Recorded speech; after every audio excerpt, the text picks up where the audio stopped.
Milford, England, a small city with a large railroad station, where suburbanites change trains on their way to or from Liverpool. There's a second-rate refreshment room in the station, a sort of cafe. Rather a gloomy place, but quite acceptable for brandy or a cup of tea while you're waiting for your train. Laura! Why, what a lovely surprise. Oh, hello, Dolly. My dear, I simply must have a cup of tea. I was going to stop at Spindle's, but I was terrified of missing my train. Oh, dear. Oh, this is Dr. Harvey, Dolly.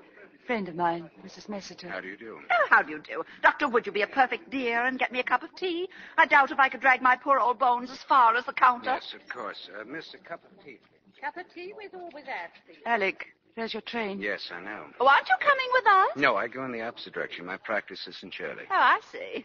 Dr. Harvey's going to Africa soon. Oh, how thrilling. 5:45 train for Shirley. 5:45 I must go. train for Shirley. Yes, you must. Goodbye. Oh, goodbye, Doctor.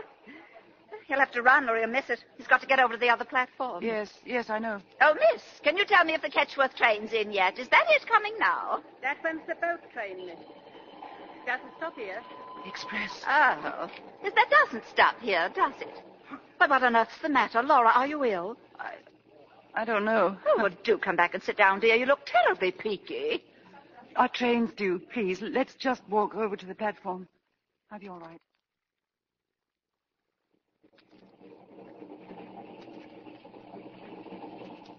Now just relax, Laura.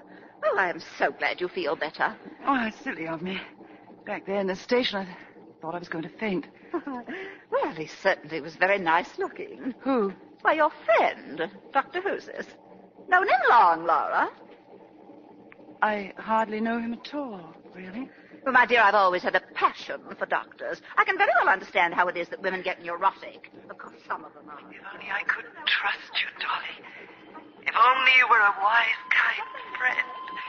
Instead of a gossiping acquaintance I never particularly cared for. If only you were a friend. A friend.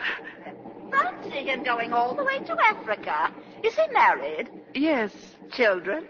2 boys. Well, I must say wild horses wouldn't drag me away from England. I mean, after all, one has one's roots, hasn't one? Yes, one has one's roots. Laura, dear, are you feeling ill again? I think if I just close my eyes for a while. Oh, you poor darling. Well, I won't say another word. Do try to nap, Laura. And don't worry, I'll wake you in plenty of time to powder your nose. Thanks, Dolly. Thanks, Dolly. Thanks, Dolly. This can't last. This misery can't last. Nothing lasts, really. Neither happiness nor despair. There'll come a time when I shan't mind this anymore. When I look back and say how silly I was. No, I don't want that time ever to come. I want to remember every minute.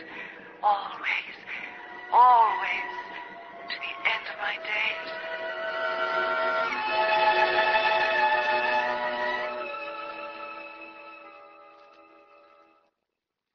You've been unusually quiet, Laura. You feel all right, darling? Oh, I suppose I'm just tired, Fred. Oh, you didn't tell me about your trip today to Milford. Oh, I bought a few clothes for the children, saw a movie, came back on the train with Dolly Messiter. Oh, Dolly, huh?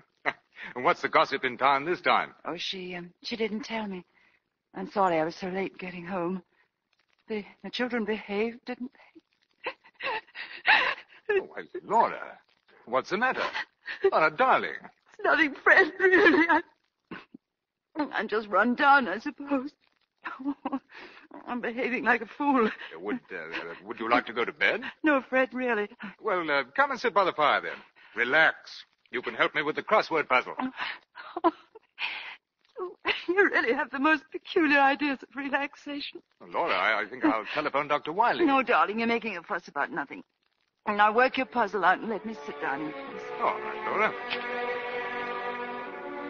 Fred, dear Fred, you're the only one in the world with enough wisdom and gentleness to understand. As it is, you're the only one I can never tell. Never. You are my husband. This is my home. Upstairs in bed, our children are sleeping.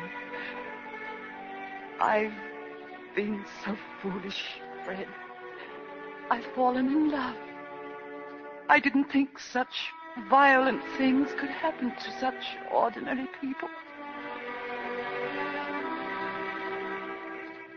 It all started at the railway station in Milford a few weeks ago. I'd been waiting for my train. The express went past and a cinder or something flew into my eye. I went into the refreshment room. Albert, come here. There's a lady there. She's got something in her eye. If I could have a glass of water, please. I think if I just bathed it, maybe. Albert will help you. It's all right. He's just a platform guard. Here, now, let's have a look. A man I knew lost the sight of one eye through getting a bit of grit in it. Yeah, nasty thing, Grit. Very nasty. Now, if you'll hold still, ma'am. May I help you, please? Oh, thank you. It's just something in my eye. Try pulling down the eyelid as far as it'll go. And then blowing your nose. Let me look. I'm a doctor. Oh, thank you. Your handkerchief, please. Now, then, look to the light. Now, then look up. Now down. All right, hold still now. There we are. It's out. You see? Oh, what a relief. A little piece of grit can be very painful. Well, my train's coming. Goodbye. Goodbye, and thank you very much. Yes, that's how it began, Fred. A piece of grit in my eye. I completely forgot the whole incident. The next Thursday, I went into Milford again as usual. I changed my book at the lending library, and then I went to the chemist's and bought new toothbrushes for the children. And just as I stepped onto the pavement... Oh, good morning. Oh, good morning. How's the eye? Oh, it's fine, thank you. You know, I was so lucky that you happened to be Nothing there. at all, really. Well, I don't believe it's going to rain after all. Yes. Oh, it's going to be quite a nice day. Yes. Well, I have some patients to see in the hospital. And I must get on with my shopping. What exciting lives we lead, don't they? Goodbye.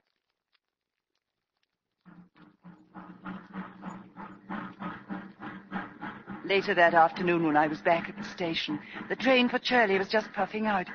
I watched it idly, wondering if he was on it. But I was really thinking of other things. A present, Fred, for your birthday. A traveling clock. It was terribly expensive, but I knew you wanted it.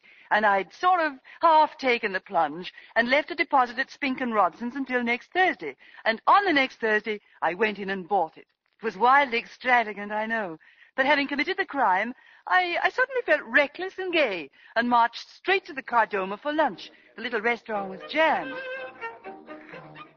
I just ordered when I saw Alec come in. He looked tired, I thought.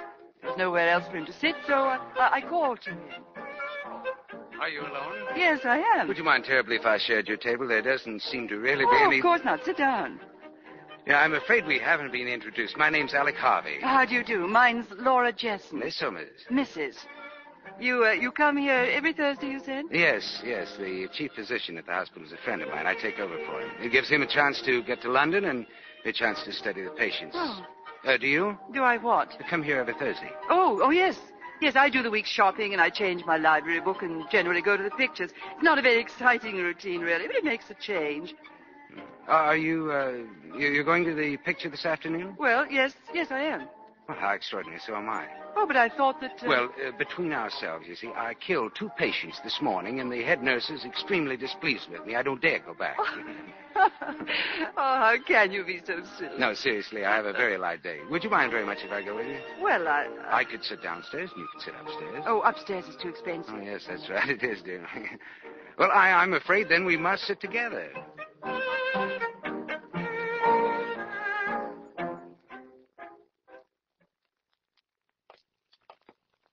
Rather good picture, wasn't it? Oh, maybe it's just that I don't get to see one very often. Oh, I liked it. I felt awfully grand perched way up there. It's very extravagant of you. Well, it was famous victory. Do you feel guilty at all? I do. Guilty? Why? Well, you ought to more than I. You neglected your work. Oh, I worked this morning. And why should either of us feel guilty, really? Well, I don't know, really. How awfully nice you are. What's she like? Your wife, I mean.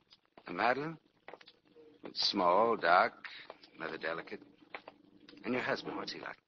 Oh, medium height, brown hair, kindly, unemotional, and not delicate at all. You say that very proudly. Do I? Well, here's the station.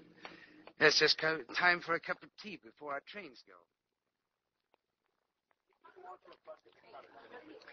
Good afternoon.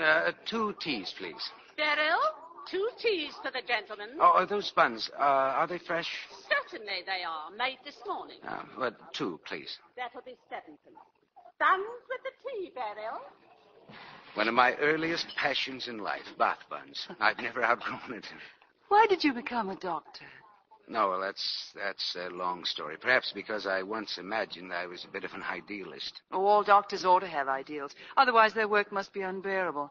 Yes, and all good doctors, primarily, I think, must be enthusiasts. They must, like writers and painters and priests, they must have a sense of vocation, a deep-rooted, unsentimental desire to do good, I think. Do you specialize? Well, after a fashion, preventive medicine. Oh, I see. There's your train. Yes. Well, you mustn't miss it. No, What's the matter? Well, nothing at all, really. It's been very nice. I've enjoyed my afternoon enormously. Well, I'm so glad. So have I. Shall I see you again? Your train? Shall I see you again? Oh, yes, of course. Perhaps you could come out to Ketchworth sometime. It's rather far, I know, but we'd be delighted. Please, next Thursday, the same time? No, I couldn't possibly. Please, I ask you most humbly. You'll miss your train. All right. Goodbye, Laura. I'll be there. Thank you, my dear.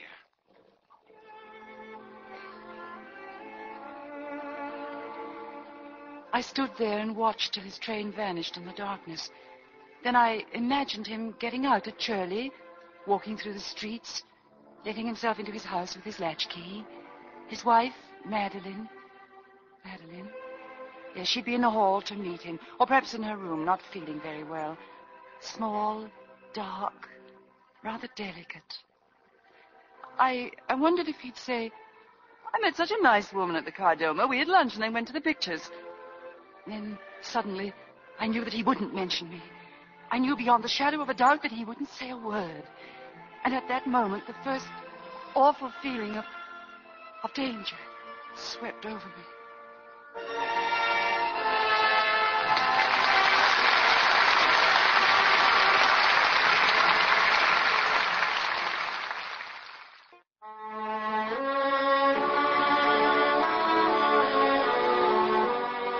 Sprawled comfortably on the divan, Fred Jesson is immersed in his nightly crossword puzzle. A few feet away, Laura is sewing, and on the grate, a fire burns cheerfully. Here is happiness, one would say. Man and wife, father and mother, peace, understanding. But hidden behind Laura's outward calm is an almost hysterical desperation as she recounts to herself the events of the past few weeks. You don't suspect in the least, do you, Fred? No, not remotely. You love me and you trust me. If only I could speak to you, tell you. I need help. Oh, Fred, I need help.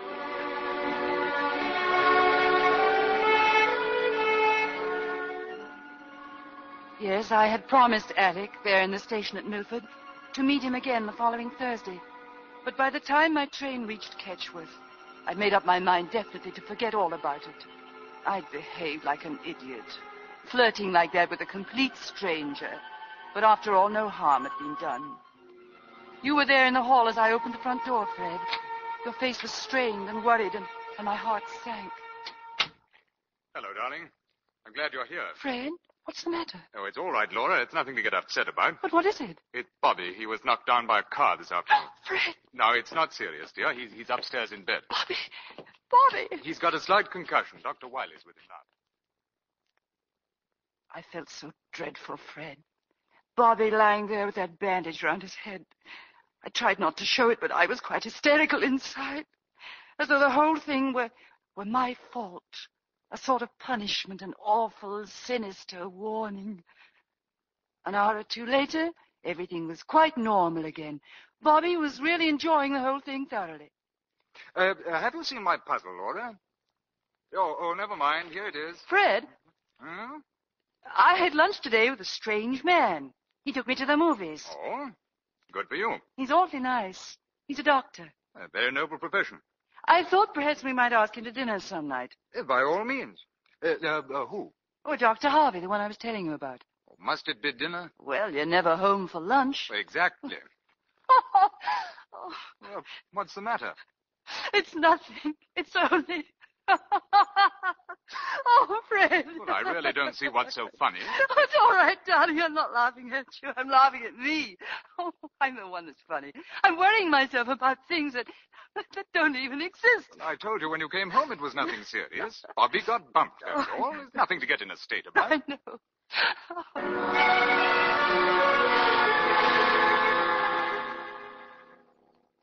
When Thursday came, I went to meet Alec after all. But more as a matter of politeness than for any other reason. After all, I had promised. We decided to go to the Botanical Gardens. There were some little boys sailing their boats on the lake. One of them looked awfully like Bobby. Now, that should have given me a pang of conscience, I know. But it didn't. I was enjoying myself. Every minute.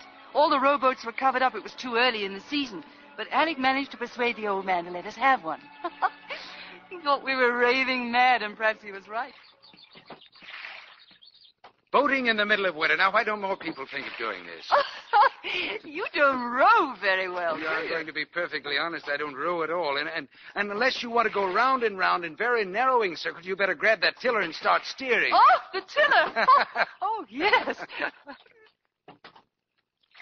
Oh, we had such fun, Fred.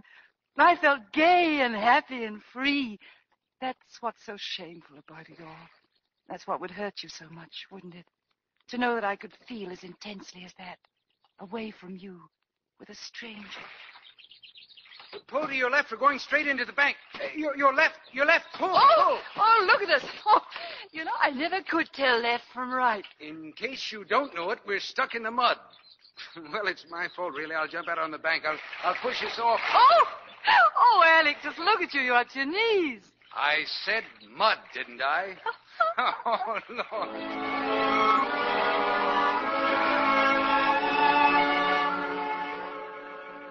The old man took us into his boathouse. He had a little stove, and Alec dried his shoes and socks, and the old man looked at us with a sort of a smile, showed me where the tea was, and then he went out. You know, the British have always been nice to mad people. Now, that boatman, for Yes, example. I'm sure he thinks we're quite dotty. Just look how sweet he's been, though. There's tea, milk, well, there's even some sugar. Well, aren't you going to drink it? In a moment. Laura, you know what's happened, don't you? Yes. Yes, I do. I've fallen in love with you. Yes, I know. Tell me honestly. Please tell me honestly if what I believe is true. What do you believe? That it's the same with you, that you've fallen in love too. It sounds so silly. Why? Well, I know you so little. It is true, though, isn't it? Yes, it's true. Laura. No, please. We must be sensible. We mustn't behave like this. We must forget that we've said what we've said. No, not yet. Not quite yet. And whether we'd said it or not couldn't have mattered. We know. We've both known for a long time. How can you say that? We only talked for the first time last Thursday week. Last Thursday week. It's been a long time for you since then? Yes. How often did you decide that you were never going to see me again? Several times a day. Yes, so did I. Oh, Alec. I love you. I love your wide eyes and the way you smile and your shyness. And the way you laugh at my jokes. Please. I love you. I love you and you love me, too. It's no use pretending that it hasn't happened because it has. Yes, it has. And I don't pretend. Not to you or to anyone else, but well, from now on I shall have to. That's what's so wrong, don't you see? That's why we must stop here and now talking like this. There's still time if we control ourselves and behave like sensible human beings. There's still time. There's no time at all, darling. There's no time at all.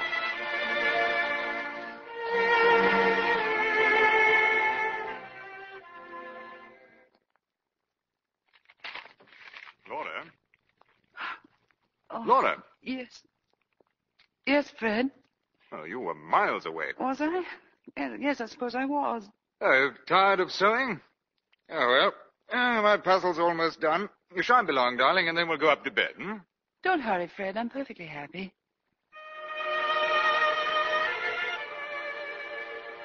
How can I possibly say that?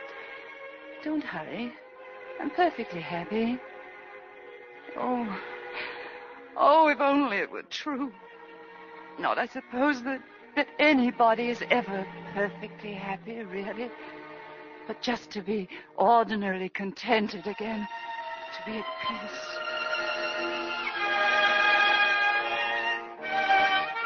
Oh, it seems an eternity since that afternoon at the Botanical Gardens. I was happy then. Wildly happy, like a romantic schoolgirl. Alec had said he loved me, and I'd said I loved him, and it was true. I imagined him holding me in his arms. I imagined being with him in all sorts of lovely, glamorous places. Alec and me. Perhaps a little younger, a little handsomer than we really are, but happily in love and with nothing in the way. That night, before dinner, you walked into the bedroom, Fred. Do you remember? Oh, no, I don't suppose you do, but I do. You see, you didn't know that was the first time in our life together that I'd ever lied to you. And it started then. The shame of the whole thing and the guilt and the fear. Have a good day in town, dear? Yes, lovely, Fred. I shopped, had lunch, went to the pictures. All by yourself? Yes. Oh, no, not exactly. Not exactly? Well, I went to the pictures by myself, but I had lunch with Mary Norton. Oh. She couldn't come to the pictures because she had to see her in-laws. They live just outside of Milford, you know. Mary Norton. How is she? Oh, very well. Very well. A little fatter, I thought. Well, hurry up with all this beautifying, darling. I want my dinner. Number, please. Ketchworth 3-7. Ketchworth 3-7. One moment, please. I had to phone Mary Norton. I'd lied to you, Fred, and it terrified me. What of you to bump into Mary Norton and mention our having had lunch together? What is she? Hello? Mary? It's Laura Jesson. Laura. Well, fancy hearing from you. I thought you were dead. Oh, no, not quite, but it has been ages, hasn't it?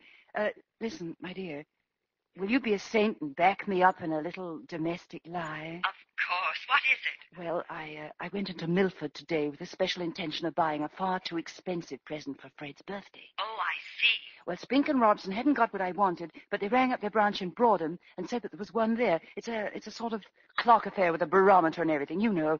So I hopped on the 1:30 train and went over and got it. Well, this is where the black lie comes in. Fred wanted to know what I did today, so I said that you and I had lunch together. So if you run into Fred, darling, don't let me down, will you? Why, darling, of course not. Oh, thank you. I'll do as much for you, I promise. Well, let's really have lunch one day. Yes, let's. That'd be lovely. What about next Thursday? That week was misery. I went through it in a trance. How odd of you, Fred, not to have noticed that you were living with a stranger in the house. But Thursday came at last. I met Alec and we went to the Royal Hotel for lunch. It was all very grand. Alec even ordered a bottle of champagne, and when I protested, he said we were only middle-aged once. Oh, we were very gay during lunch. Oh, Fred. He really was charming. I know you'd have liked him, if only things had been different. As we were leaving the dining room, he said he had a surprise for me, and that I should wait in the lounge. And then suddenly, out of the dining room, there came Mary Norton and that rich, over-made-up cousin of hers. They must have been there all the time and seen Alec and me and the champagne and everything. Laura, so it was you after all. You know how short-sighted I am. I stared and stared, but I still wasn't sure. Oh, I didn't see you at all. How awful of me. I expect it was the champagne. I'm not used to champagne. But Alec insisted Alec? Alec who, dear? Well, Dr. Alec Harvey, of course. You remember the Harveys, Mary? No, I don't think I've ever... Oh, isn't that he now? Yes. Oh, Alec, you remember Mrs. Norton, don't you? No, I'm afraid I don't. Oh, it's no use, Laura. We've never seen each other before in our lives. Well, how absurd. I made certain that he and Madeline were there when you dined with us just before Christmas last year. Horrid weather, isn't it, Doctor? Yes. Well, yes, my it is. cousin's waiting for me. Goodbye, Dr. Harvey. Goodbye. Goodbye, Laura. Goodbye. I do so envy you your champagne. Oh, that was awful. Awful. Never mind. Well, they've been watching us all through lunch. Forget it. Come out and look at this surprise. It was a car, a little two-seater. Alec had borrowed it for the afternoon from Dr. Lynn, his friend at the hospital. I tried so hard to look pleased, but I kept thinking of Mary and her cousin and how they must be laughing and talking about us. We drove far out into the country. There was a little bridge and a stream, and the sun was making an effort to come out, but not succeeding very well. We leaned on the parapet of the bridge and looked down into the water. I shivered, and Alec put his arm round me. Cold? No, not really. Happy? No, not really. I know exactly what you're going to say. That it isn't worth it. That all this furtiveness and lying outweighs the happiness we might have together. Isn't that it, Laura? Something like that. I want to ask you something just to reassure myself. What is it? It is true for you, isn't it? This overwhelming feeling that we have for each other. It's as true for you as it is for me, isn't it? Yes, it's true.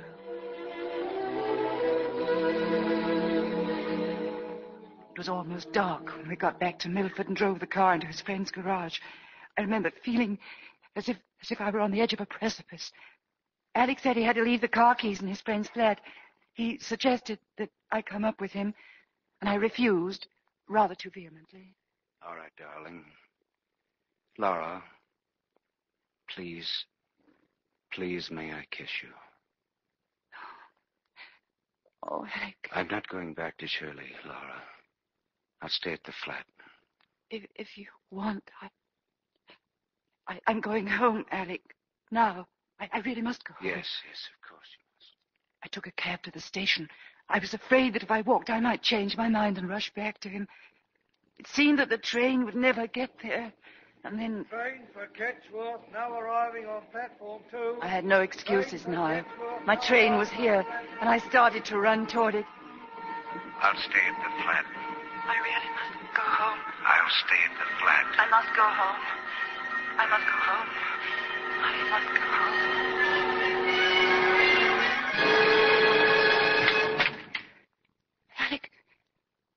Alec. Laura, you didn't go. Oh, darling, you didn't go.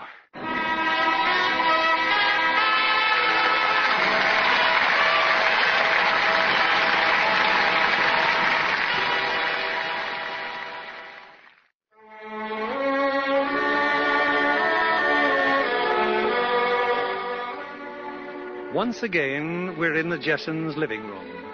There's rather a pleased expression on Fred's face as he proceeds successfully to the end of his crossword puzzle, quite unaware that Laura, his wife, has stopped sewing, that she's gazing blankly at the fire, for in her troubled mind, she's again with Alec Harvey, back with him in the apartment of Alec's friend, and the door is closing behind her. It's raining quite hard. Yes, you have no umbrella, and your coat's wet. I must look a fright. Well, come here by the fire and perk up in a moment. Darling, sit down. You know, we're both really very foolish. Oh, Alec, I can't stay, you know. Really, I can't. I know, but just a little while. I just couldn't leave you before, and so I came back, but only to... Alec, the hall. There's someone in the hall. Stephen, here. Through the kitchen, there's a tradesman's staircase. Alec, you in there? Yes, coming. Just a moment, Stephen. Well, you're back early. Yes. I felt a cold coming on, thought I'd better come on home. You know, Alec, you have hidden depths I never even suspected. Now, look here, Stephen. For heaven's sake, don't explain. I gather she beat a retreat down the back stairs, eh? Alec, I'm surprised by this farcical streak in your nature. Such carryings on are quite unnecessary. You're very angry, aren't you? No, Alec. Not angry. Just, well, disappointed.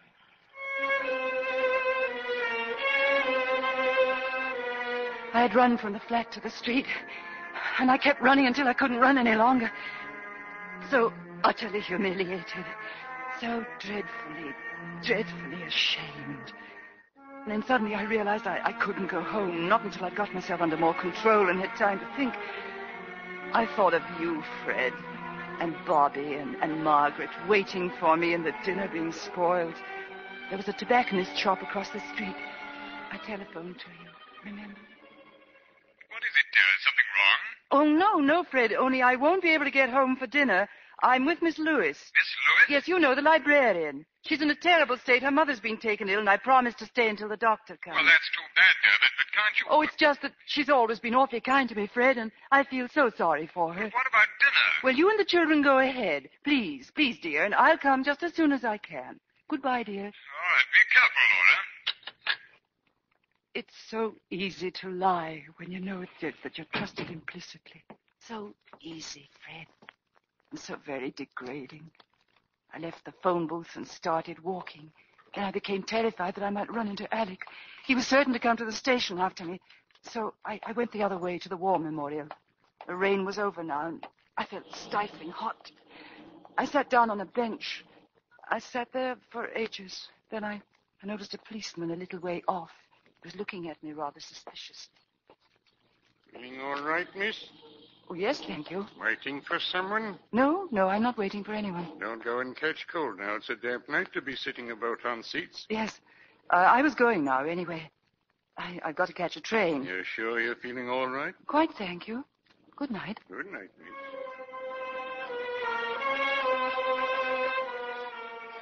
I tried to appear casual as I walked away, knowing he was still watching me. I felt like a criminal.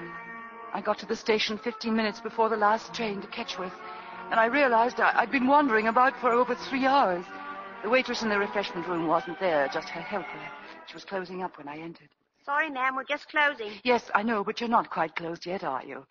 May I have a piece of paper and an envelope? Paper and envelope at the bookstall, ma'am. Oh, but the bookstall's closed. Please, it's really very important. I want to leave a note for someone. I should be so much obliged. Paper and envelope. Oh, just a minute. I'll look. We close in a few minutes, you know. Laura! Darling, I've been looking for you everywhere. Please go away, please. I've Please don't watched say anything. every train. Please go away. I can't leave you like this. You must. It'll be better, really. You're being cruel, Laura. It was just an accident that Stephen came back early. Because he laughed. Well, didn't he?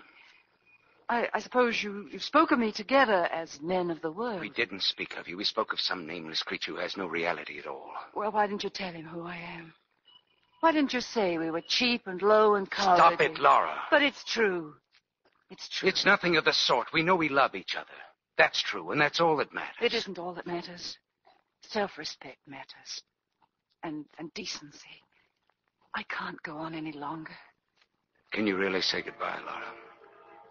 Never see me again? Yes, if you'll help me. I love you, Laura. I love you always until the end of my life. But I know this is the beginning of the end. Not the end of my loving you, but the end of our being together. I know what you feel about this evening. I mean, about the sordidness of it. I know about the strain of our different lives, our lives apart from each other. The feeling of guilt, of doing wrong. It's too strong, isn't it? It's too great a price to pay for the happiness we have together. I know all this because, darling, it's the same with me, too. Oh, Alec, Let's be very careful.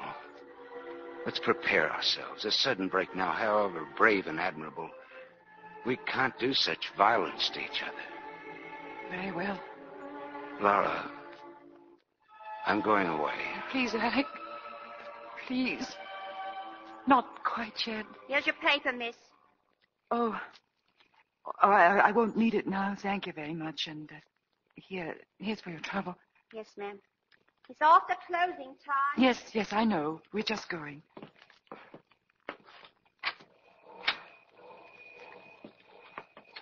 I want you to promise me something. What is it? Promise me that however unhappy you are and however much you think that things are all over, that you'll meet me again next Thursday. Where? Outside the hospital at 12:30. All right. I promise. I've got to talk to you. I've got to explain. About going away? Yes. Well, where will you go? You can't give up your practice. Well, I've had a job offered me. I wasn't going to take it, but I know now that it's the only way out. Where? It's a long way away. Johannesburg. I haven't told anyone yet, not even Madeline. I couldn't bear the thought of leaving you. But now I see that it's got to happen soon anyway. It's almost happened already. When will you go? In about 2 weeks. Do you want me to stay? Do you want me to turn down the offer? Oh, don't be foolish, Alec. I'll do whatever you say. That's unkind of you, my darling. Train for Ketchworth is now arriving at platform 3. You're not angry with me, are you? No, I'm not angry. I don't think I feel anything, really. You forgive me? Forgive you for what? For everything. For meeting you in the first place. For taking that piece of grit out of your eye. And for loving you. And for bringing you so much misery. I'll forgive you. If you will forgive me. Good night, Alec. Thursday?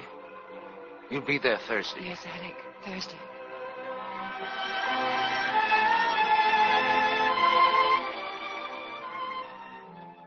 All that was a week ago, Fred. It's hardly credible that it's been so short a time. Today, this afternoon, I met Alec outside the hospital, as I'd promised. We drove to the country again, but this time he'd hired a car. We didn't talk much. I felt numb and hardly alive at all. We stopped at a village pub. Afterwards, we went to the same bridge over the stream, the bridge we'd been to a week before. Those last few hours, they went by so quickly. And then we were back at the station again. As we walked through the crowds to the refreshment room, I remember thinking, this is the last time with Alec. I shall see all this again, but without Alec. I tried not to think of it, not to let it spoil our last moments together. Are you all right, darling? Yes, I'm all right. I wish I could think of something to say. It doesn't matter.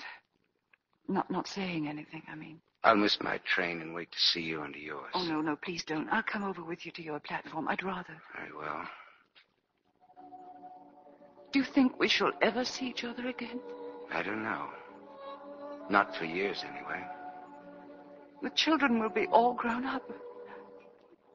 I wonder if they'll ever meet and know each other. It's possible. Laura, couldn't I write to you just once in a while? No, Alec, please. Laura, dear, I do love you so very much. I love you with all my heart and soul. I want to die. If only I could die. No, if you died, you'd forget me.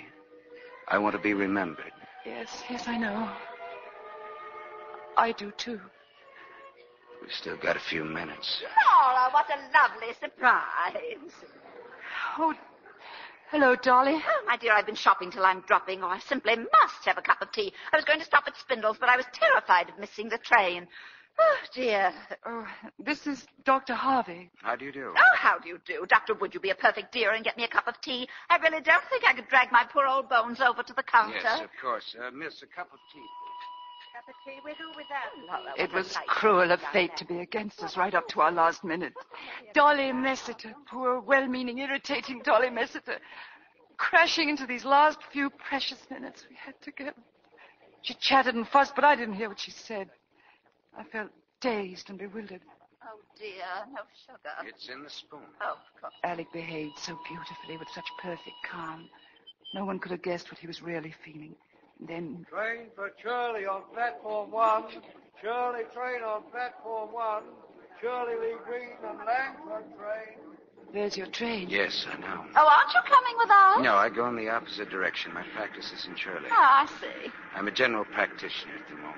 Dr. Harvey is going to Africa soon. Oh, how thrilling. Shirley, Lee Green, and Langford train now on I must platform go. 1. Yes, you must. Goodbye. Goodbye. I felt the touch of his hand on my shoulder for a moment. And then he walked away. Away. Out of my life forever. He'll have to run or he'll miss it. He's got to get over to the other platform. You know, I never Dolly could went on understand why talking, but I wasn't listening to her. I was listening for the sound of his train starting. Then I heard it. And I said to myself, he didn't go. He couldn't have gone. Any minute now he'll come back. He'll pretend he's forgotten something. I prayed for him to do that, just that I could see him again for an instant. But the minutes went by. Is that our train? Oh, miss, can you tell me if that's the Ketchworth train coming in now? That one's the boat train, ma'am. It doesn't stop here. Express. Oh, of course. That doesn't stop, does it? Excuse me, Laura. I want some chocolate, please. Milk or plain? Express train. Roaring down the tracks. If I dashed out, I just had time. I meant to do it, Fred. I really meant to do it. I stood there trembling on the edge of the platform.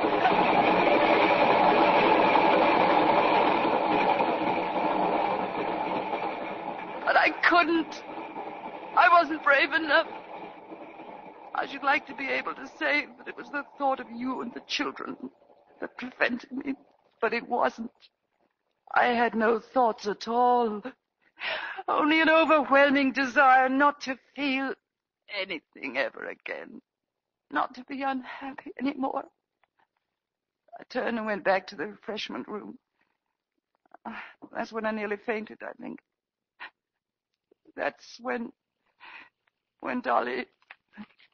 Laura? Laura, are you awake? What? Oh, yes, dear, yes, I'm awake.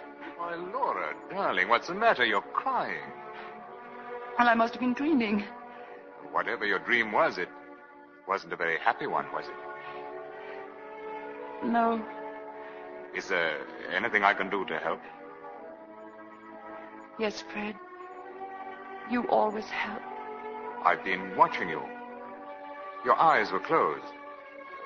You've been a long way away, Laura. Yes. Thank you for coming back to me, darling.